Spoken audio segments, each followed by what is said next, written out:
Hi friends, we learn study പ്ലാറ്റ്ഫോമിലേക്ക് സ്വാഗതം. Prehistoric പീരീഡാണ് സ്റ്റാർട്ട് ചെയ്യുന്നത്. പ്രീ ഹിസ്റ്റോറിക് പീരീഡ് എന്ന് പറയുമ്പോൾ ലിറ്ററൽ സോഴ്സസ് ഒന്നും ഇല്ലാത്തൊരു കാലഘട്ടം. അപ്പോൾ ആ ഒരു കാലഘട്ടത്തിനെ നമുക്ക് രണ്ടായിട്ട് തരംതിരിക്കാം.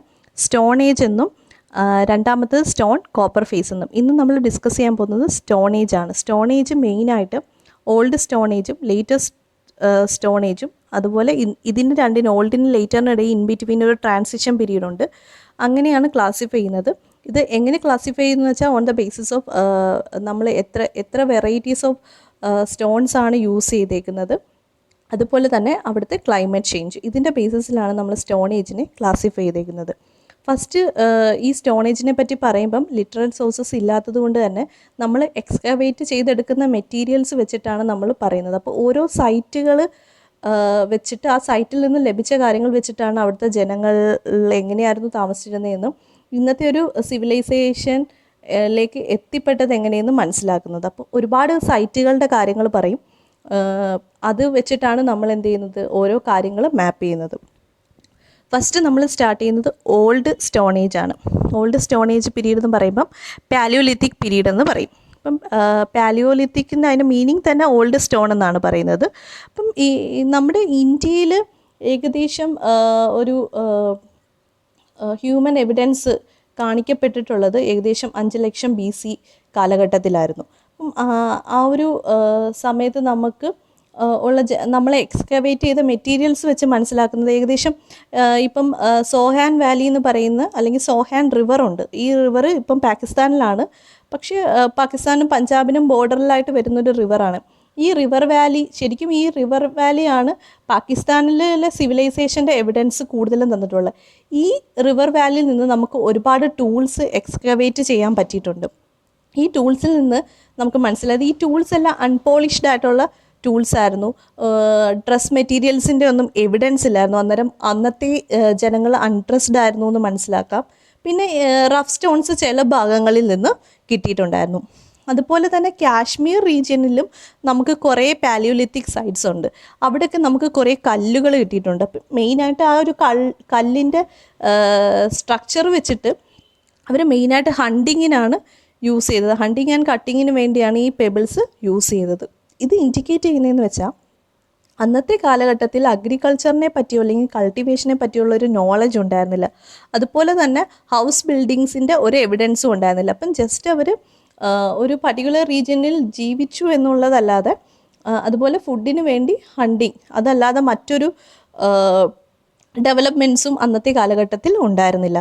ഈ ഒരു ഫേസ്, ഈ ഹണ്ടിങ് ആൻഡ് ജസ്റ്റ് ലിവിങ് എന്നുള്ളൊരു ഫേസ് ഏകദേശം ഒരു 8000 BC വരെ കണ്ടിന്യൂ ചെയ്തിരുന്നു. പിന്നീട് നമ്മൾ വേറെ സൈറ്റുകളുണ്ട്. പാലിയോലിത്തിക് സൈറ്റായിട്ട് ഛോട്ടാ നാഗ്പൂർ പ്ലാറ്റോയിൽ നമുക്ക് പാലിയോലിത്തിക് ടൂൾസ് കിട്ടിയിട്ടുണ്ട്. പക്ഷേ അതിൻ്റെ ഒരു പഴക്കം ഏകദേശം ഒരു ലക്ഷം BC ആണ് അതിൻ്റെ പഴക്കം വരുന്നത്. അപ്പം ഇതിൽ നിന്ന് ഇൻഡിക്കേറ്റ് ചെയ്യുന്നത് 5 lakh BCയിൽ ഹ്യൂമൻ എവിഡൻസ് ഉണ്ടായിരുന്നു, മാൻ ലിവിങ് ഇൻ ഇന്ത്യ ഉണ്ടായിരുന്നു. പക്ഷേ ഇതിൻ്റെ മീൻ ചെയ്യുന്നത് ഈ ഒരു വേരിയേഷൻ, അല്ലെങ്കിൽ ഇത്രയും ഛോട്ടാ നാഗ്പൂർ പ്ലേറ്റു എന്ന് പറയുമ്പം ഛത്തീസ്ഗർഗൊക്കെ വരും. ആ ഒരു റീജിയനിൽ ഇത്രയും താമസിച്ചൊരു ടൂൾസ് കിട്ടണമെങ്കിൽ നമുക്ക് മനസ്സിലാക്കാൻ പറ്റുന്ന കാശ്മീർ റീജിയനിൽ നിന്ന് ആളുകൾ എന്ത് ചെയ്തു, ട്രാവലിംഗ് ചെയ്തു, അല്ലെങ്കിൽ അവിടെ സർവൈവലിന് വേണ്ടി അവിടെ നിന്നും എന്ത് ചെയ്തു, മൂവ് ചെയ്യാൻ തുടങ്ങി എന്നുള്ളതാണ് ഈ ഒരു ടൈം ഗ്യാപ്പ് കാണിക്കുന്നത്. അതുപോലെ തന്നെ ആന്ധ്രാപ്രദേശിലും ഇത്തരം ടൂൾസുകൾ നമുക്ക് കിട്ടിയിട്ടുണ്ട്. കുർണൂൽ ഡിസ്ട്രിക്റ്റ് ഓഫ് ആന്ധ്രാപ്രദേശിൽ അതും ഏകദേശം ഒരു 25,000 BC to 10,000 BCയിലാണ് ഇത്തരം ടൂൾസുകൾ കിട്ടിയിട്ടുള്ളത്. അപ്പോൾ അവരുടെ സെറ്റിൽമെൻറ്റ് അല്ലെങ്കിൽ ഇന്ത്യയിലേക്കുള്ള ഹ്യൂമൻ എവിഡൻസ് കാശ്മീരിൽ നിന്ന് സ്റ്റാർട്ട് ചെയ്ത് സദേൺ പാർട്ടിലേക്ക് വരുന്നതാണ് ഇത് ഇൻഡിക്കേറ്റ് ചെയ്യുന്നത്. സദേൺ റീജിയനിലൊക്കെ നമുക്ക് റഫ് സ്റ്റോൺസുകളാണ് കണ്ടെത്താൻ പറ്റിയത്. അതുപോലെ തന്നെ ഈ ഒരു ആന്ധ്രാപ്രദേശ് റീജിയനിൽ അല്ലെങ്കിൽ സദേൺ പാർട്ട് ഓഫ് റീജിയനിൽ നമുക്ക് ബോൺ ഇംപ്ലിമെൻറ്റേഷൻസും ആനിമൽ റിമെയിൻസൊക്കെ കണ്ടെത്താൻ പറ്റിയിട്ടുണ്ട്. ഈ ബേലാൻ വാലി ഓഫ് ഉത്തർപ്രദേശിലും സിമിലർ ആയിട്ട് ബോൺ ഇംപ്ലിമെൻറ്റേഷനും ആനിമൽ റിമെയിൻസൊക്കെ കണ്ടെത്താൻ പറ്റി പാലിയോലിത്തിക് ടൈമിൽ തന്നെ. അപ്പോൾ ഇത് മീൻ ചെയ്യുന്നത് അന്നത്തെ ആൾക്കാർ ഏകദേശം ഒരു ഇപ്പം ഞാൻ ആന്ധ്രാപ്രദേശിൻ്റെ ടൈം പീരീഡ് പറഞ്ഞത് ഏകദേശം 25,000 BC എന്നാണ്. അപ്പോൾ ആ ഒരു 25,000 BC ആയപ്പോഴേക്കും എന്ത് ചെയ്തു, ഡൊമസ്റ്റിക്കേഷനൊക്കെ സ്റ്റാർട്ട് ചെയ്തു. നേരത്തെ പറഞ്ഞ കണക്ക് ഛോട്ടാ നാഗ്പൂർ പ്ലേറ്റൂവിൽ നമുക്ക് ടൂൾസ് മാത്രമേ കിട്ടിയുള്ളൂ. അത് ഏകദേശം ഒരു 1,00,000 BC കാലഘട്ടത്തിലാണ്. പക്ഷേ ഈ ഒരു ആന്ധ്രാപ്രദേശിലും അതുപോലെ ഉത്തർപ്രദേശിലെ മിർസാപൂർ ഡിസ്ട്രിക്റ്റിലൊക്കെ നമുക്ക് ബോൺ ഇംപ്ലിമെൻറ്റേഷനും അനിമൽ റിമെയിൻസും കിട്ടിയത് ഏകദേശം 25,000 BC-യിലാണ്. അപ്പോൾ അത് മീൻ ചെയ്യുന്നത് ഈ ഒരു 1,00,000 BC-യിൽ നിന്ന് 25,000 BC ആയപ്പോഴാണ് എന്ത് ചെയ്തത്, paleolithic people domestication of animals start ചെയ്തത്. അപ്പം ഗോഡ്സ്, ഷീപ്പ്, കാറ്റിൽ ഇതെല്ലാം അവിടെ എവിഡൻസസ് ആയിട്ട് കിട്ടിയിട്ടുണ്ട്. ഇനി ഈ ഒരു സൈറ്റുകളെ പറ്റി പറയുമ്പോൾ നമുക്ക് മെയിനായിട്ട് മനസ്സിലാക്കുന്നത് അന്നത്തെ പാലിയോലിത്തിക് ആയിട്ടുള്ള പീപ്പിള് ഹണ്ടിങ്ങും ഫുഡ് ഗ്യാദറിങ്ങും ആയിരുന്നു അവരുടെ മെയിൻ ജോബ്. പുരാണാസിലൊക്കെയും ഇതിനെപ്പറ്റി പറഞ്ഞിട്ടുണ്ടായിരുന്നു. ഏർലിയസ്റ്റ് ആയിട്ടുള്ള അല്ലെങ്കിൽ കാട്ടിൽ ജീവിക്കുന്ന വ്യക്തികൾ എന്താണ്, അവർ ഹിൽസിലും കേവ്സിലും ഒക്കെ ആയിരുന്നു ജീവിച്ചിരുന്നത് എന്നും റൂട്ട്സ് ആൻഡ് ഫ്രൂട്ട്സ് എന്ന് പറഞ്ഞൊരു ടേമിലാണ് പുരാണാസിലൊക്കെ ഈ പാലിയോലിത്തിക് പീപ്പിളിനെ പറ്റി പറഞ്ഞിട്ടുള്ളത്. ഇനി ഓൾഡ് സ്റ്റോൺ ഏജ് അല്ലെങ്കിൽ പാലിയോലിത്തിക് കൾച്ചർ ഇന്ത്യയിൽ ഡെവലപ്പ് ചെയ്തത് ഇപ്പം നമ്മൾ പറയാം, ഇപ്പം ജിയോളജിക്കൽ പീരീഡുണ്ട്. അതായത് ഇപ്പം അനേറോബിക് ബാക്ടീരിയ വന്നതിനൊരു പീരീഡ് പറഞ്ഞിട്ടുണ്ട്, ഇത്ര മില്യൺ ഇയേഴ്സ് എഗോ എന്ന് പറഞ്ഞ്. അതുപോലെ എയറോബിക് ബാക്ടീരിയ, അങ്ങനെ ഐസ് ഏജ് എന്ന് പറയുന്നൊരു കാലഘട്ടമുണ്ട്. അതായത് ജിയോളജിക്കൽ പീരീഡിൽ പറയുകയാണെങ്കിൽ പ്രൈസ്റ്റോസിൻ പീരീഡ് എന്ന് പറയും. പ്രൈസ്റ്റോസിൻ പീരീഡ് എന്ന് പറഞ്ഞു കഴിഞ്ഞാൽ ഐസ് ഏജ് എന്നാണ് ഉദ്ദേശിക്കുന്നത്. ഐസ് ഏജിൻ്റെ ടൈമിലാണ് ഏകദേശം ഇന്ത്യയിൽ old stone age culture start ചെയ്തത്. ഈ പ്രൈസ്റ്റോസിൻ പീരീഡ് എന്ന് പറഞ്ഞു കഴിഞ്ഞാൽ ഹോളോസിൻ പീരീഡിന് തൊട്ട് പിറകിലുള്ള പീരീഡാണ്. അപ്പോൾ ഈ ഒരു പീരീഡിൽ ആണ് എന്ത് ചെയ്തത്, ഇന്ത്യയിൽ പാലിയോലിത്തിക് കൾച്ചർ ഡെവലപ്പ് ചെയ്യാൻ തുടങ്ങിയത്. ഇനി നമുക്ക് ശരിക്കും ഈ ജിയോളജിക്കൽ പീരീഡിൽ നമ്മൾ ജസ്റ്റ് പറയുന്നു എന്നുള്ളതല്ലാതെ എക്സാക്ട്ലി എപ്പോഴാണ് ബിഗിൻ ചെയ്തതെന്നൊന്നും നമുക്ക് ഉള്ള എവിഡൻസസ് ഒന്നും നമ്മുടെ കയ്യിലില്ല. പിന്നീട് ഈ നമ്മുടെ ഹ്യൂമൻ റിമെയിൻസ് നമുക്ക് കിട്ടിയിട്ടുണ്ട്. അതിനോടുമായിട്ട് ബന്ധപ്പെട്ട് കുറേ സ്റ്റോൺ ടൂൾസും സെയിം ഡേറ്റിൽ കിട്ടിയിട്ടുണ്ട്. അത് ഏകദേശം ഒരു 3.5 മില്യൺ ഇയേഴ്സ് എഗോ ഈസ്റ്റ് ആഫ്രിക്കയിലാണ് എക്സ്കവേറ്റ് ചെയ്ത് കിട്ടിയത്. അപ്പോൾ ആ ഒരു ബേസിസിലാണ് നമുക്ക് മനസ്സിലായത് ഓൾഡ് സ്റ്റോൺ ഏജിൻ്റെ ബിഗിനിങ് ഐസ് ഏജിൻ്റെ ടൈമിലാണെന്ന്.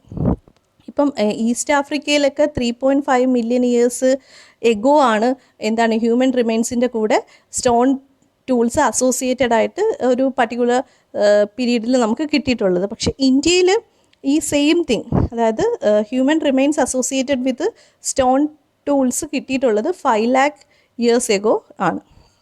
അതുകൊണ്ടാണ് പറഞ്ഞത് 5 lakh BC-യിലാണ് ഇന്ത്യയിൽ എന്ത് ചെയ്തത്, ഹ്യൂമൻ എവിഡൻസസ് അല്ലെങ്കിൽ സ്റ്റോൺ ഏജ് പീരീഡ് സ്റ്റാർട്ട് ചെയ്തതെന്ന് പറയുന്നത്. ഇനി ഇപ്പം ഈ ഒരു ഐസ് ഏജിനെ പറ്റി പറഞ്ഞു. അതായത് ഐസ് ഏജ് ആണ് എന്താണ് old stone age culture start ചെയ്തതെന്ന് പറഞ്ഞു. ഇപ്പം ഐസ് ഏജ് എന്ന് പറയുമ്പോൾ നമുക്കറിയാം ഗ്രേറ്റർ പോർഷൻ ഓഫ് എർത്ത് എന്തായിരിക്കും, ഐസ് ഷീറ്റിന് അണ്ടറിലായിരിക്കും. അപ്പോൾ ഹയർ ആൾട്ടിറ്റ്യൂഡിലെല്ലാം എന്തായിരിക്കും, അല്ലെങ്കിൽ അതിൻ്റെ പെരിഫറി റീജിയനിലെല്ലാം ഐസ് ഷീറ്റ് ആയിരിക്കും ഉള്ളത്. പക്ഷേ മൗണ്ടെയിൻസ് വെച്ചാൽ ബാക്കിയുള്ള എല്ലാ ട്രോപ്പിക്കൽ റീജിയനിലും നമുക്ക് മഴ കിട്ടുന്നുണ്ട്. ആ ഒരു റീജിയനിലായിരിക്കും എന്ത് ചെയ്തത്, ഹ്യൂമൻ സെറ്റിൽമെൻറ്റ് സ്റ്റാർട്ട് ചെയ്യാൻ തുടങ്ങിയത്. ഇനി ഞാൻ ഈ പറഞ്ഞ ഓൾഡ് സ്റ്റോൺ ഏജിനെ പല ഫേസസ് ആയിട്ട് തരംതിരിച്ചിട്ടുണ്ട്. ഫസ്റ്റ് എന്ന് പറഞ്ഞാൽ early or lower paleolithic phase, second എന്ന് പറഞ്ഞാൽ മിഡിൽ പാലിയോലിത്തിക് ഫേസ്, തേർഡ് എന്ന് പറഞ്ഞാൽ അപ്പർ പാലിയോലിത്തിക് ഫേസ്. അത് അന്ന് കാലഘട്ടത്തിൽ യൂസ് ചെയ്ത സ്റ്റോൺ ടൂൾസിൻ്റെ നേച്ചർ അനുസരിച്ചാണ് ഇങ്ങനെ മൂന്നായിട്ട് തരംതിരിച്ചേക്കുന്നത്. ഇതിൽ ഫസ്റ്റ് വൺ എന്ന് പറഞ്ഞു കഴിഞ്ഞാൽ early or lower paleolithic period. അപ്പോൾ ഇത് ശരിക്കും പറഞ്ഞാൽ ഐസ് ഏജ് പീരീഡിൽ നിന്ന് പിന്നീട് അടുത്തൊരു പീരീഡിലേക്ക് പോകുന്നൊരു കാലഘട്ടമാണ് അല്ലേ. അപ്പോൾ ഈ ഒരു ഐസ് ഏജിൻ്റെ ആ ഒരു പീരീഡിൻ്റെ മേജർ പാർട്ടും കവർ ചെയ്യുന്നത് ഈ ലോവർ പാലിയോലിത്തിക് പീരീഡാണ്. അപ്പോൾ ഇതിൻ്റെ ക്യാരക്ടർ പറയുകയാണെങ്കിൽ, ഈ ഒരു പീരീഡിൻ്റെ ക്യാരക്ടർ പറയുകയാണെങ്കിൽ അവർ ഹാൻഡ് ആക്സസും ക്ലീവേഴ്സും യൂസ് ചെയ്തിട്ടുണ്ട്. ക്ലീവേഴ്സ് ഹാൻഡ് ആക്സസും ഒക്കെ യൂസ് ചെയ്തിരുന്ന ഒരു കാലഘട്ടമായിരുന്നു. അതുപോലെ തന്നെ ഈ അന്നത്തെ കാലഘട്ടത്തിൽ യൂസ് ചെയ്ത ആക്സസ് വെസ്റ്റ് ഏഷ്യയിൽ യൂസ് ചെയ്ത അതേ ആക്സസുമായിട്ട് സിമിലർ ആയിരുന്നു. പിന്നെ യൂറോപ്പ്, ആഫ്രിക്ക, ഇതേ സിമിലർ ആക്സസ് നമുക്ക് ഫൈൻഡ് ചെയ്യാൻ പറ്റി. അതിൻ്റെ മീനിങ് എന്ന് പറഞ്ഞാൽ ഈ ഒരു ഐസ് ഏജ് പീരീഡിൽ ഇവിടെ എല്ലാം സ്റ്റോണേജ്, ഓൾഡ് സ്റ്റോണേജ് പീരീഡാണെന്നാണ് മനസ്സിലാക്കാൻ പറ്റുന്നത്. മെയിനായിട്ട് സ്റ്റോൺ ടൂൾസ് യൂസ് ചെയ്യുന്നത് ചോപ്പിങ്ങിന് വേണ്ടിയായിരുന്നു. ഇപ്പം നമ്മൾ ഈ ഒരു കാലഘട്ടത്തിന് നമുക്ക് സെക്കൻഡ് ഹിമാലയൻ ഗ്ലേസിയേഷൻ ടൈമിലാണ് ശരിക്കും ഹാൻഡ് ആക്സസ് യൂസ് ചെയ്തതെന്ന് പറയാം. അപ്പോൾ ആ ഒരു ഡിപ്പോസിറ്റിൻ്റെ ഏജ് കാണിക്കുന്നതും അങ്ങനെ തന്നെയാണ്. അപ്പോൾ അന്നത്തെ കാലഘട്ടത്തിൻ്റെ ക്ലൈമറ്റ് എന്ന് പറഞ്ഞു കഴിഞ്ഞാൽ ലെസ് ഹ്യൂമിഡ് ടൈമായിരുന്നു. അപ്പം ഈ ഒരു ടൈമിലെ സൈറ്റുകളെ പറ്റി നോക്കുവാണെങ്കിൽ നേരത്തെ പറഞ്ഞ കണക്ക് തന്നെ സോഹാൻ റിവർ ഇൻ പഞ്ചാബ്, ഇപ്പം പാകിസ്ഥാനിലാണ്.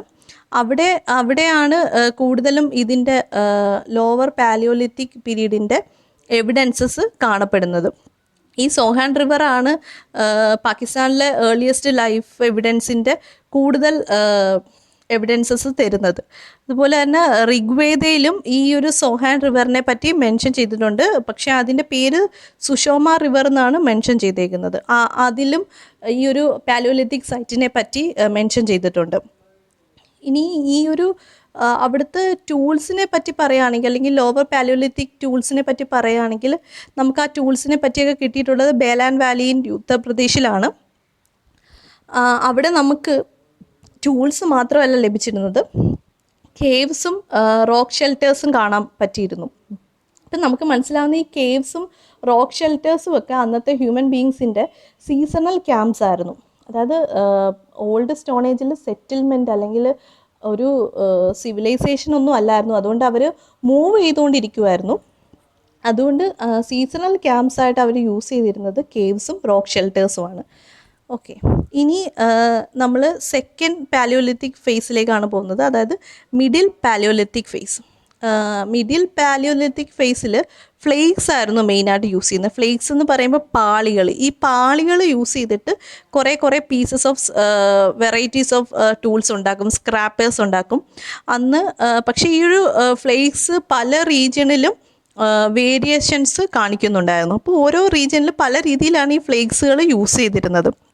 ഇപ്പം അതുപോലെ തന്നെ നമുക്ക് ബോററും ബ്ലേഡ് ലൈക്ക് സ്ട്രക്ചേഴ്സും കാണാൻ പറ്റും. ഈ ബോറർ എന്ന് പറഞ്ഞു കഴിഞ്ഞാൽ ഈ തുരക്കാൻ ഉപയോഗിക്കുന്ന കണക്കുള്ള ടൂൾസുകളും യൂസ് ചെയ്തിരുന്നു. കാരണം ഇവർ ഈ കേവ്സൊക്കെ നിന്ന് ഒരു ഷെൽട്ടറാക്കി മാറ്റുന്നത് ഇത്തരം ടൂൾസുകൾ യൂസ് ചെയ്തിട്ടായിരിക്കും. ഇതും സോഹാൻ വാലിയിൽ തന്നെയാണ് നമ്മൾ ഈ ഒരു എവിഡൻസസ് കിട്ടിയിട്ടുള്ളത്. അങ്ങനെയാണെങ്കിൽ നമുക്ക് ഒരു വേൾഡ് കോണ്ടെക്സ്റ്റിൽ ഈ മിഡിൽ പാലിയോലിത്തിക് ഫേസിനെ ക്രൂഡ് പെബിൾ ഇൻഡസ്ട്രി എന്ന് പറയാം. അതായത് ഈ ഒരു കാലഘട്ടം അല്ലെങ്കിൽ ഒരു ഇൻഡസ്ട്രി തുടങ്ങിയത് തേർഡ് ഹിമാലയൻ ഗ്ലേസിയേഷൻ്റെ ടൈമിലായിരുന്നു. അപ്പം അന്നത്തെ ഒരു ആർട്ട് ഫാക്ട്സ് വെച്ചിട്ട് നമുക്ക് പറയാം ക്രൂഡ് പെബിൾ ഇൻഡസ്ട്രി ആണ് നമുക്ക് നോട്ടീസ് ചെയ്യാൻ പറ്റും ഈ മിഡിൽ പാലിയോലിത്തിക് പീരീഡിൽ. ഇതിൻ്റെ ഒരുപാട് പെബിൾ ഇൻഡസ്ട്രി എവിഡൻസസ് ഒക്കെ തുംഗഭദ്ര, നർമ്മദ റിവർ വാലിയിൽ നിന്ന് നമുക്ക് ലഭിച്ചിട്ടുണ്ട്. ഇനി തേർഡ് പാലിയോലിത്തിക് ഫേസ് ആണ് upper paleolithic phase. Upper paleolithic phase ആയപ്പോഴേക്കും നേരത്തെ ഞാൻ പറഞ്ഞു ലെസ് ഹ്യൂമിഡ് കണ്ടീഷൻ ആയിരുന്നു. പക്ഷേ ഐസ് ഏജിൻ്റെ ടൈമിലാണ് ഓൾഡ് സ്റ്റോണേജ് ടൈം തുടങ്ങിയതെങ്കിലും ഓരോ പാലിയോലിത്തിക് ഫേസിൽ വരുമ്പോഴും ഈ ഒരു ഐസ് ഷീറ്റിൻ്റെ മെൽറ്റിങ് നടക്കുന്നു. അതായത് കമ്പയർ ചെയ്യുമ്പം കുറച്ചും കൂടി വാമായിരുന്നു ഈ ഒരു ലാസ്റ്റ് പാലിയോലിത്തിക് ഫേസിൽ. ലെസ് ഹ്യൂമിഡ് തന്നെയായിരുന്നു. പക്ഷേ ഈ ഒരു കാലഘട്ടം എന്ന് പറഞ്ഞു കഴിഞ്ഞാൽ last phase of ice age ആണ്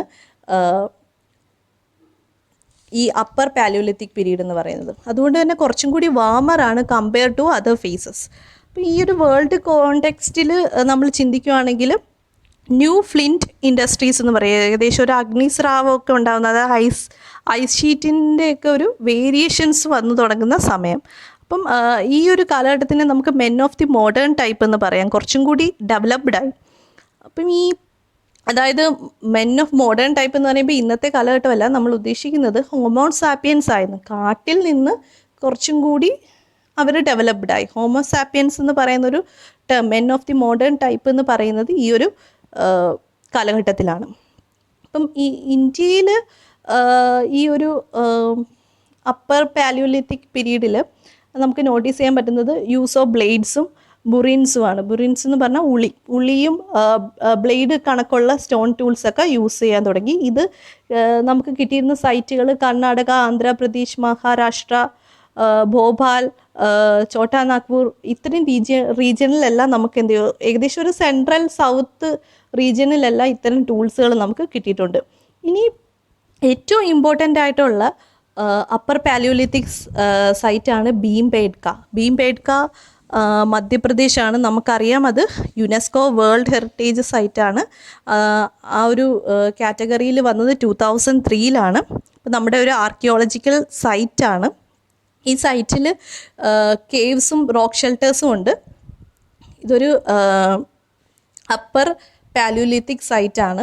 ഈ കേവ്സിലൊക്കെ പെയിൻറ്റിങ്സ് ഒക്കെ കാണപ്പെടുന്നുണ്ട്. ഇതിൻ്റെ പെയിൻറ്റിങ്സിൻ്റെ തീമൊക്കെ അനിമൽസും പിന്നെ ഡാൻസ് ചെയ്യുന്നത് അല്ലെങ്കിൽ ഹണ്ടിങ്, അതിൻ്റെയൊക്കെ പിക്ചേഴ്സാണ് നമ്മൾ കാണുന്നത്. അപ്പോൾ ഇത് ഇൻഡിക്കേറ്റ് ചെയ്യുന്ന അന്നത്തെ കാലഘട്ടത്തിൽ അവിടുത്തെ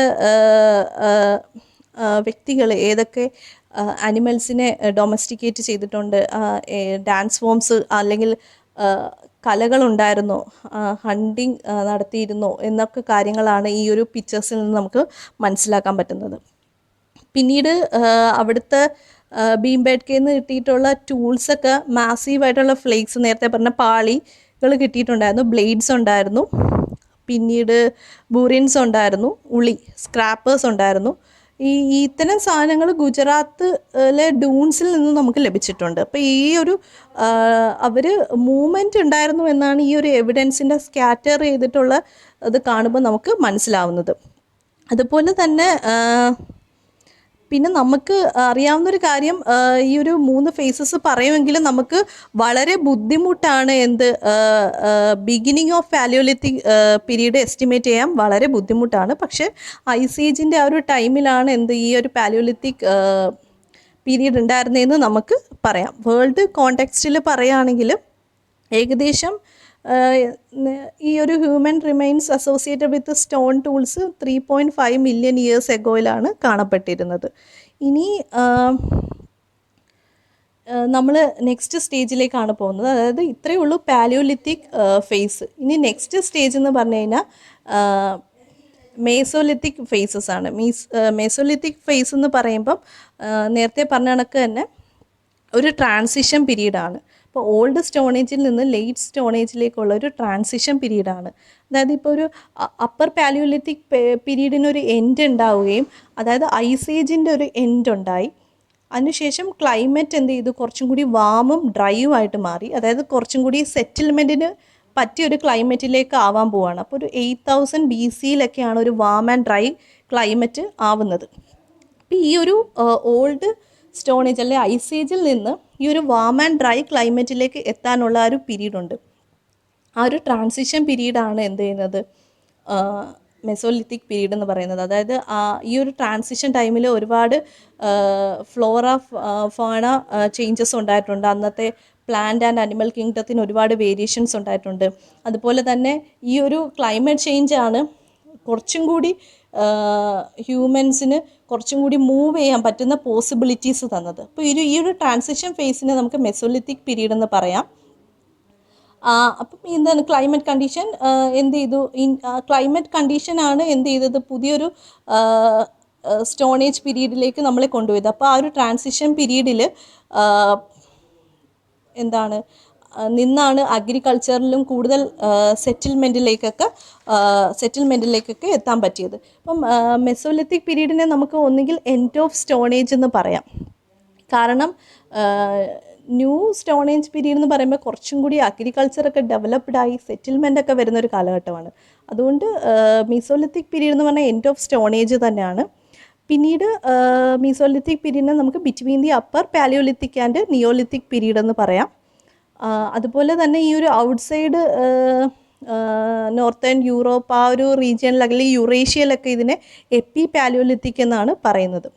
അപ്പം മീസോലിത്തിക് പീരീഡ് എന്ന് പറയുമ്പം final period of hunter gatherer culture or end of last glacial maximization or neolithic revolution.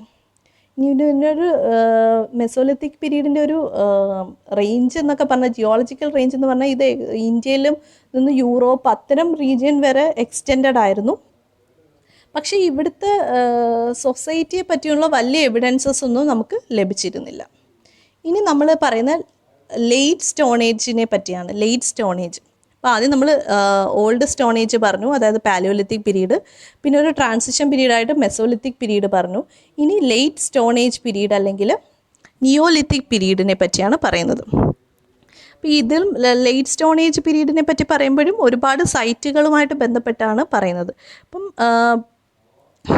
ഇന്ത്യയിൽ ലേറ്റ് സ്റ്റോൺ ഏജ് പീരീഡ് എന്ന് പറഞ്ഞു കഴിഞ്ഞാൽ നമുക്ക് പറയാം ഇൻവെൻഷൻ ഓഫ് അഗ്രികൾച്ചർ ഉണ്ടായ ഒരു കാലഘട്ടമാണ് ലേറ്റ് സ്റ്റോൺ ഏജ് എന്ന് പറയുന്നത്. അവിടുത്തെ ഒരു ലൈഫ് സ്റ്റൈൽ എന്ന് പറഞ്ഞാൽ വർക്ക് ആൻഡ് റെസ്റ്റ് എന്നാണ്. അപ്പോൾ ഇത് ഏകദേശം സ്റ്റാർട്ട് ചെയ്തത് 8000 BC ടു 4000 BC ആണ്. 8000 BCയിലാണ് വാം ആൻഡ് ഡ്രൈ ക്ലൈമറ്റും പ്ലാന്റ്സിനും അനിമൽസിനും ഒക്കെ ഒരു ചേഞ്ചസ് ഉണ്ടായ ഒരു ക്ലൈമറ്റ് ചേഞ്ച് കാണിക്കുന്ന കാലഘട്ടമാണ്.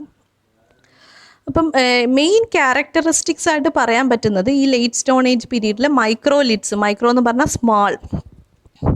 അപ്പം ഈ മെയിനായിട്ടുള്ള സൈറ്റുകൾ നോക്കുവാണെങ്കിൽ നമുക്ക് Chota Nagpur plateau, central India, south of Krishna river, ഇവിടെ എല്ലാം സയൻറ്റിഫിക്കലി ഡേറ്റഡ് ആയിട്ടുള്ള എവിഡൻസസുകൾ നമുക്ക് കിട്ടിയിട്ടുണ്ട്. അതുപോലെ തന്നെ ഏറ്റവും ഇമ്പോർട്ടൻ്റ് ആയിട്ടുള്ളത് 3 സ്റ്റേജസും, അത് പാലിയോലിത്തിക്, മെസോലിത്തിക്കും നിയോലിത്തിക് റിമെയിൻസും സീക്വൻസ് ആയിട്ട് തന്നെ നമുക്ക് എവിഡൻസ് കിട്ടിയിട്ടുള്ളത് നോർത്തേൺ റീജിയൻ ഓഫ് വിന്ധ്യാസിൽ, അവിടുത്തെ ഇടുക്കു വഴികളിലൊക്കെ ഇതിൻ്റെ എവിഡൻസസ് നമുക്ക് കിട്ടിയിട്ടുണ്ട്. അപ്പം നമ്മൾ ലേറ്റ് സ്റ്റോൺ ഏജിൽ പറയുമ്പം ന്യൂ സ്റ്റോൺ ഏജ് എന്ന് വിളിക്കാം, ന്യൂ സ്റ്റോൺ ഏജ് അല്ലെങ്കിൽ നിയോലിത്തിക് പീരീഡ്. അപ്പം നമ്മുടെ ഇന്ത്യയിൽ നിയോലിത്തിക് സെറ്റിൽമെൻ്റൊക്കെ സ്റ്റാർട്ട് ചെയ്തത് ഒരു 6000 BC ആണ്. അതിനേക്കാളും പഴക്കമൊന്നും ആയിട്ടില്ല. ഒരു 6000 BC ഒക്കെ ആയപ്പോഴേക്കും എന്ത് ചെയ്തു, നിയോലിത്തിക് പീരീഡ് തുടങ്ങി. വേൾഡ് കോണ്ടെക്സ്റ്റിൽ പറയുകയാണെങ്കിൽ ഒരു 7000 BCയിൽ, കാരണം 8000 BCയിലാണ് ക്ലൈമറ്റ് ചേഞ്ച് ഉണ്ടായത്. അപ്പോൾ ഒരു 7000 BCയിൽ വേൾഡിൽ പല ഭാഗത്തായിട്ട് നിയോലിത്തിക് പീരീഡ് തുടങ്ങി. അതിനുശേഷം ഇന്ത്യയിൽ ഏകദേശം ഒരു 6000 BC തൊട്ടാണ് തുടങ്ങിയത്. പിന്നീട് സദേൺ പാർട്ടിലും ഈസ്റ്റേൺ പാർട്ട് ഓഫ് ഇന്ത്യയിലൊക്കെ ഈ ഒരു നിയോലിത്തിക് പീരീഡ് തുടങ്ങിയത് ഏകദേശം 1000 BC. കാരണം മൂവ്മെൻറ്റ് പോസിബിൾ ആകുമ്പോഴേ എന്ത് ചെയ്യത്തുള്ളൂ, ഇന്ത്യയിൽ ആ ഒരു കൾച്ചർ ഡെവലപ്പായിട്ട് വരത്തുള്ളൂ. അപ്പം ഏറ്റവും കൂടുതൽ നമ്മൾ പറഞ്ഞിട്ടുള്ളത് പോളിഷ്ഡ് ആയിട്ടുള്ള സ്റ്റോൺസ് ആണ് എന്ത് ചെയ്തതെന്ന് ലേറ്റ് സ്റ്റോൺ ഏജ് പീരീഡ് അല്ലെങ്കിൽ നിയോലിത്തിക് പീരീഡിൽ യൂസ് ചെയ്തിട്ടുള്ളത്. അതുപോലെ സ്റ്റോൺ ആക്സസ് യൂസ് ചെയ്തിട്ടുണ്ട്. ഇതെല്ലാം നമ്മുടെ കൺട്രിയുടെ എല്ലാ പാർട്ടിൽ നിന്നും നമുക്ക് ലഭിച്ചിട്ടുണ്ട്. ഇനി അതുപോലെ തന്നെ ഈ സ്റ്റോൺ ആക്സസിനെ പറ്റി പറയുമ്പം പുരാണാസിൽ വെൽഡിങ് ഹീറോ ആയിട്ട് പരശുരാമനെ പറ്റി മെൻഷൻ ചെയ്തിട്ടുണ്ടായിരുന്നു. അതിൽ സ്റ്റോൺ ആക്സസിനെ പറ്റിയും ആ ഒരു എഴുതിയ കാലഘട്ടം വെച്ച് നോക്കുമ്പം നിയോലിത്തിക് പീരീഡിനെയാണ് കാണിക്കുന്നത്. ഇനി നമുക്ക് കിട്ടിയിട്ടുള്ള ഫസ്റ്റ് നിയോലിത്തിക് സൈറ്റായിട്ടുള്ളത് ബുർസ ഹോമാണ്. ബുർസ ഹോം കാശ്മീർ വാലിയിലാണുള്ളത്. ഈ ബുർസ ഹോമിൻ്റെ മീനിങ് തന്നെ ബർച്ച് ട്രീസ് ഇൻ കാശ്മീർ എന്നാണ്. ഈ ഒരു സൈറ്റിൽ മെയിനായിട്ട് അവിടുത്തെ ഒരു എക്കണോമി നോക്കുവാണെങ്കിൽ ഫിഷിംഗ് എക്കണോമി ആയിരുന്നു അവർ മെയിനായിട്ട് യൂസ് ചെയ്തിരുന്നത്. അതുപോലെ തന്നെ ഹണ്ടേഴ്സ് ആയിരുന്നു. ഈ റീജിയനിലൊന്നും ഒരു അഗ്രികൾച്ചർ എവിഡൻസസ് ഒന്നും നമുക്ക് കിട്ടിയിട്ടില്ലായിരുന്നു. അതുപോലെ തന്നെ ഇവർ ഡൊമസ്റ്റിക്കേഷൻ ഓഫ് ആനിമൽസ് ഉണ്ടായിരുന്നു. അപ്പോൾ അത് നമുക്ക് ഈ ഒരു എക്സ്കവേറ്റ് ചെയ്യുന്ന മെറ്റീരിയൽസ് വഴിയാണ് അഗ്രികൾച്ചർ ഉണ്ടായിരുന്നോ, കാരണം അവിടെ ധാന്യങ്ങളുടെ എവിഡൻസ് ഇല്ലെങ്കിൽ ഉറപ്പായിട്ടും അവിടെ എന്തില്ല, അഗ്രികൾച്ചർ ഇല്ല. പക്ഷേ ടൂൾസ് ഒരുപാട് കിട്ടുന്നു. അപ്പോൾ അവർ ഹണ്ടേഴ്സ് ആണെന്ന് നമുക്ക് മനസ്സിലാക്കാൻ പറ്റും. പിന്നീട് ഏറ്റവും ഇൻട്രസ്റ്റിംഗ് ആയിട്ടുള്ള ഫാക്റ്റ് എന്ന് പറഞ്ഞു കഴിഞ്ഞാൽ പോളിഷ്ഡ് സ്റ്റോൺ മാത്രമല്ല നമുക്ക് കിട്ടിയിട്ടുള്ളത്, ബോണും കിട്ടിയിട്ടുണ്ട്. ബോൺ അവർ വെപ്പൺസ് ആയിട്ടായിരുന്നു യൂസ് ചെയ്തത്. കാരണം അവർക്ക് തീർച്ചയായിട്ടും ഫൈറ്റ് ചെയ്യേണ്ടതുണ്ട്, വൈൽഡ് അനിമൽസുമായിട്ട് ഫൈറ്റ് ചെയ്യേണ്ടി വരും. അതുകൊണ്ട് വെപ്പൺസിൻ്റെ ആവശ്യമുണ്ടായിരുന്നു. ഇപ്പം നിങ്ങൾ ചിന്തിക്കും, ഈ നിയോലിത്തിക് സൈറ്റ് പറഞ്ഞപ്പം അഗ്രികൾച്ചർ ഇല്ല, ഡൊമസ്റ്റിക്കേഷൻ ഇല്ല, അപ്പോൾ എങ്ങനെയാണ് ഒരു സെറ്റിൽമെൻറ്റ് സ്റ്റാർട്ട് ആവുന്നതെന്ന് വെച്ച് കഴിഞ്ഞാൽ ഓരോ ഫേസസ് ആണ്. ഇപ്പോൾ ചില പാർട്ട് ഓഫ് റീജിയനിൽ പതുക്കെയാണ് ഡെവലപ്പ് ചെയ്ത് വരുന്നത്. അപ്പോൾ ഈ ഒരു ബുർസ ഹോം സൈറ്റിൽ അഗ്രികൾച്ചറും ഡൊമസ്റ്റിക്കേഷനും അനിമൽസും വലുതായിട്ട് എവിഡൻസ് ഇല്ലായിരുന്നു. പക്ഷേ അവിടെ ഗ്രേ പോട്ടറി ഒക്കെ കിട്ടിയിട്ടുണ്ടായിരുന്നു. അപ്പം അവർ എന്താണ് പോട്ടറി അല്ലെങ്കിൽ ആർട്ട് ചെയ്യുന്നുണ്ടായിരുന്നു എന്ന് നമുക്ക് മനസ്സിലാക്കാം. പക്ഷേ ഈ ഒരു ബുർസ ഹോം സൈറ്റിന് ബാക്കിയുള്ള ഇന്ത്യൻ സൈറ്റിനെ വെച്ച് നോക്കുമ്പം എല്ലാ സൈറ്റിനെ വെച്ച് നോക്കുമ്പോൾ ഒരു യുണീക്ക് ഫീച്ചറുണ്ട്. ഒന്നാമത്തെ കാര്യം എന്ന് പറഞ്ഞു കഴിഞ്ഞാൽ ഇവരുടെ ബറിയൽസ് നോക്കുവാണെങ്കിൽ, അപ്പോൾ ഈ ബറിയൽസ് നോക്കുവാണെങ്കിൽ ആ ഗ്രേവിൽ മാസ്റ്റേഴ്സിൻ്റെ കൂടെ അല്ലെങ്കിൽ ആ ആളുടെ കൂടെ ഡോഗിനെയും അവർ ബറി ചെയ്തിട്ടുണ്ടായിരുന്നു. അപ്പം ഇതെന്ന് പറഞ്ഞു കഴിഞ്ഞാൽ അവർക്ക് ഡോഗിനെ അവർ വളർത്തിയിട്ടുണ്ടായിരുന്നു. അത് എന്താണ് അവരുടെ ഒരു ബെസ്റ്റ് ഫ്രണ്ടായിട്ടായിരുന്നു കണ്ടിട്ടുണ്ടായിരുന്നത്. അപ്പം ഈ ഒരു ബറിയൽ കൾച്ചർ എന്ന് പറഞ്ഞു കഴിഞ്ഞാൽ മറ്റ് ഭാഗങ്ങളിലുണ്ടായിരുന്നു. പക്ഷേ ഇന്ത്യയിൽ കാശ്മീർ അല്ലെങ്കിൽ ഈ ഒരു ബുർസ ഹോം റീജിയനിൽ മാത്രമേ എന്തുണ്ടായിരുന്നുള്ളൂ, ഈ ഡോഗ് ബറിയൽ കൾച്ചർ ഉണ്ടായിരുന്നുള്ളൂ. ഈ ഒരു കൾച്ചർ ഷിൽക്ക കൾച്ചറുമായിട്ട് സിമിലറാണ്. ഈ ഷിൽക്ക കൾച്ചർ എന്ന് പറഞ്ഞു കഴിഞ്ഞാൽ മംഗോളിയയിലും ഇതേപോലെ സിമിലർ കൾച്ചർ ചെയ്യുന്ന നിയോലിത്തിക് പീപ്പിളും ഉണ്ടായിരുന്നു. ഈ ഒരു സെയിം കൾച്ചറാണ് ഈ കാശ്മീർ വാലിയിലും കണ്ടത്. പക്ഷെ വേറൊരു ആർക്കിയോളജിക്കൽ സൈറ്റ് ഓഫ് ഇന്ത്യയിൽ എവിടെയും ഈ ഒരു രീതിയിലുള്ള ബറിയൽ കണ്ടിട്ടില്ല. പക്ഷേ ഈ ഒരു ബുർസ ഹോമിൽ ഈ ഒരു എവിഡൻസ് ഒക്കെ കിട്ടിയിട്ടുള്ളത് 2400 BC-യിലായിരുന്നു. പക്ഷേ ഈ ഒരു മാസ്റ്റർ മരിക്കുമ്പം ഈ ഡോഗിനെ അവർ സാക്രിഫൈസ് ചെയ്യും, എന്നിട്ടാണ് ബറി ചെയ്യുന്നത്. നമുക്ക് ഇന്നത്തെ കാലഘട്ടത്തിൽ അത് കേൾക്കുമ്പം ഭയങ്കര ക്രൂവലായിട്ട് തോന്നും. പക്ഷെ അന്നത്തെ ജനങ്ങളുടെ കൺസെപ്റ്റ് എന്താണെന്ന് വെച്ച് കഴിഞ്ഞാൽ ഡെഡായിട്ടുള്ള ഒരു മാൻ പുതിയ വേൾഡിലേക്ക് പോകുമ്പോൾ അവൻ്റെ ബെസ്റ്റ് ഫ്രണ്ടിനെയും കൂടെ കൊണ്ടുപോകണം. ആ ഒരു കോൺസെപ്റ്റിലായിരുന്നു അന്നത്തെ കാലഘട്ടത്തിൽ ഈ ഒരു ബറിയൽസിൻ്റെ കൂടെ ഡോഗിനെയും വെച്ചിരുന്നത്. അതുപോലെ ഈ ഒരു യുണീക്ക് ഫീച്ചർ കാണിക്കുമ്പോൾ നമുക്ക് മനസ്സിലാവും ഇപ്പം ഈ എന്താണ് സെൻട്രൽ ഏഷ്യയും സൗത്ത് വെസ്റ്റ് ഏഷ്യയും തമ്മിൽ ഉള്ളൊരു ബാരിയർ അല്ലെങ്കിൽ ഒരു മിഡിലായിട്ടുള്ള ട്രാൻസിഷനായിട്ടോ അല്ലെങ്കിൽ ഒരു ബ്രിഡ്ജായിട്ടാണ് കാശ്മീർ നിൽക്കുന്നത്. അപ്പം സെൻട്രൽ ഏഷ്യയിൽ ഒരു പർട്ടിക്കുലർ രീതിയിലുള്ളൊരു ഫേസും സൗത്ത് വെസ്റ്റിൽ വേറൊരു ചേഞ്ചസ് ഓഫ് ഫേസും കാണിക്കുന്നത് ഈ ഒരു കാശ്മീർ ഒരു ബ്രിഡ്ജായിട്ട് നിൽക്കുന്നുണ്ട്. അതുകൊണ്ട് കാശ്മീരിനൊരു യുണീക്കായിട്ടുള്ള ഒരു ഫീച്ചർ നമുക്ക് കണ്ടെത്താൻ പറ്റിയത്. പിന്നീട് ഈ ബോൺ ടൂൾസ് ഈ ബുർസ ഹോമിൽ മാത്രമല്ല കിട്ടിയിരുന്നത്. ചിരാന്ത് വെസ്റ്റേൺ പാറ്റ്നയിലുള്ള ബീഹാറിലാണ് നമുക്ക് ബോൺ ടൂൾസ് കിട്ടിയിട്ടുള്ളത്. ബീഹാറിൽ ഒരു സിവിലൈസേഷൻ ഒറിജിനേറ്റ് ചെയ്തത് ചിരാന്തിലായിരുന്നു. ഏകദേശം ഒരു 1600 BC കാലഘട്ടത്തിലായിരുന്നു ഈ ബോൺ ടൂൾസൊക്കെ നമുക്ക് ലഭിച്ചിരുന്നത്. ബുർസ ഹോമിൽ ഏകദേശം 2400 BC. അപ്പം മൂവ്മെൻറ്റ് നടന്നു എന്നാണ്, കാശ്മീർ ടു ബീഹാർ ഒരു മൂവ്മെൻറ്റും സെറ്റിൽമെൻറ്റും ഉണ്ടായെന്നാണ് നമുക്ക് മനസ്സിലാക്കാൻ പറ്റുന്നത്. ഈ ഒരു ബീഹാറിൽ മെയിനായിട്ട് സെറ്റിൽമെൻറ്റ് ഉണ്ടാവാനുള്ള മെയിൻ കാരണം അവിടെ 100 cm റെയിൻഫാൾ കിട്ടുന്ന ഒരു റീജിയൻ ആയിരുന്നു. ക്ലൈമറ്റിൻ്റെ ഇൻഫ്ലുവൻസ് ആണ് ഇവിടെ മനസ്സിലാക്കാൻ പറ്റുന്നത്. അതുപോലെ തന്നെ 4 റിവേഴ്സ് അവിടെ ജോയിൻ ചെയ്യുന്നുണ്ട്, ഗംഗ, സോൺ, ഗാണ്ടക്, ഗാഗ്ര. അപ്പം ഇതാണ് അവിടെ കുറച്ചും കൂടി ഫെർട്ടൈലും കാര്യങ്ങളും കിട്ടിയത് കൊണ്ടാണ് അവിടെ ഒരു സിവിലൈസേഷൻ ഉണ്ടായത്. ഇനി സൗത്ത് ഇന്ത്യയിൽ വരുവാണെങ്കിൽ ഇപ്പം നമ്മൾ നോർത്തേൺ റീജിയൻ കാശ്മീർ ബീഹാറൊക്കെയാണ് പറഞ്ഞത് നിയോലിത്തിക് ഫേസിൽ. സൗത്ത് ഇന്ത്യയിൽ വരുവാണെങ്കിൽ ഗോദാവരി റിവറിൻ്റെ അവിടെ അല്ലെങ്കിൽ അവിടുത്തെ ഗ്രാനൈറ്റ് ഹിൽസിലൊക്കെ സെറ്റിൽമെൻറ്റ് ഉണ്ടായിരുന്നു. പിന്നെ ആ റിവർ ബാങ്ക്സിലുള്ള പ്ലാറ്റോയിലൊക്കെ ഹ്യൂമൻ സെറ്റിൽമെൻറ്റിൻ്റെ എവിഡൻസസുകൾ കിട്ടിയിട്ടുണ്ട്. അതായത് സ്റ്റോൺ ആക്സസ്, സ്റ്റോൺ ബ്ലേഡ്സ്.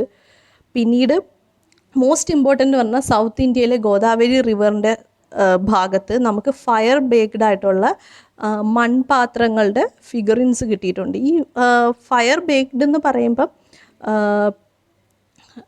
നമുക്ക് മനസ്സിലാക്കാൻ പറ്റുന്നതെന്ന് പറഞ്ഞു കഴിഞ്ഞാൽ ലാർജ് നമ്പർ ഓഫ് കാറ്റിലുണ്ടായിരുന്നു. ഈ ഒരു മൺപാത്രങ്ങളൊക്കെ എന്തിനാണ്, ധാന്യങ്ങളും അതുപോലെ തന്നെ മിൽക്ക് ഇങ്ങനെയുള്ള കാര്യങ്ങളൊക്കെ സൂക്ഷിക്കാൻ വേണ്ടിയാണ് അവർ മൺപാത്രങ്ങൾ ഉണ്ടാക്കുന്നത്. അപ്പം ഇത് മീൻ ചെയ്യുന്നത് അവിടെ ലാർജ് നമ്പർ ഓഫ് കാറ്റിൽസിനെ അവർ വളർത്തുന്നുണ്ടായിരുന്നു. അതായത് കാറ്റിൽ, ഷീപ്പ്, ഗോട്ട്.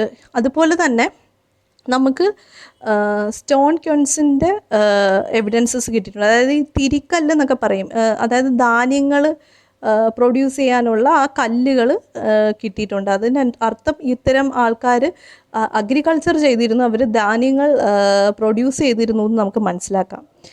പിന്നീട് ഈ നോർത്ത് ഈസ്റ്റേൺ, ഇപ്പം നമ്മൾ സൗത്ത് പറഞ്ഞു, നോർത്ത് പറഞ്ഞു, ഒരു നോർത്ത് ഈസ്റ്റേൺ പാർട്ടിലൊക്കെ സെയിം എവിഡൻസസ് തന്നെ കിട്ടിയിട്ടുണ്ട്. ആസാമിലും ഗാരോ ഹിൽസ് ഓഫ് മേഘാലയയിലും ഒക്കെ ഈ സിമിലർ എവിഡൻസസ് നമുക്ക് കിട്ടിയിട്ടുണ്ട്. പിന്നീട് ഈ അലഹാബാദും ഒറീസ റീജിയണിലെ ഹില്ലി പാർട്ടിലൊക്കെ റൈസ് കൾട്ടിവേഷൻ്റെ എവിഡൻസസ് നമുക്ക് കിട്ടിയിട്ടുണ്ട്. ഏകദേശം ഒരു 6 മില്യൺ BC കാലഘട്ടത്തിലാണ് റൈസ് കൾട്ടിവേഷൻ്റെ എവിഡൻസസ് കിട്ടിയിട്ടുള്ളത്.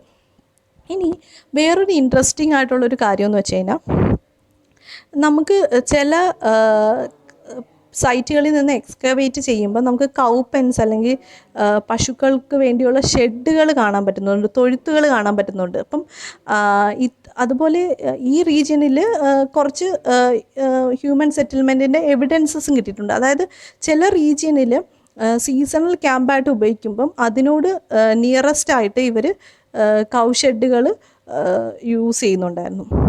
പിന്നീട് ഒരു നെക്സ്റ്റ് സീസണൽ ചേഞ്ച് വരുമ്പോൾ ഇവരെന്ത് ചെയ്യുമെന്ന് വെച്ചാൽ ഈ ക്യാമ്പ്സ് എല്ലാം അങ്ങ് കത്തിക്കും. അപ്പം ചില റീജിയനിൽ നമുക്ക് ആഷസ് കിട്ടിയിട്ടുണ്ട്. മെയിനായിട്ട് പറയുകയാണെങ്കിൽ കർണാടകയിലെ പിക്ലി ഹാൾ എന്ന് പറയുന്ന ആ റീജിയനിൽ, അതൊരു വില്ലേജാണ് പിക്ലി ഹാള് കർണാടകയിലെ. ആ റീജിയനിൽ ഒരുപാട് ഇതുപോലത്തുള്ള ആഷ് ഉള്ള സൈറ്റുകൾ കിട്ടിയിട്ടുണ്ട്. അതായത് സീസണൽ ക്യാമ്പുകൾ. അതുപോലെ തന്നെ അവർ പശുവിൻ്റെ ചാണകം ശേഖരിച്ചിരുന്നതായിട്ടുള്ള എവിഡൻസസും കിട്ടിയിട്ടുണ്ട്.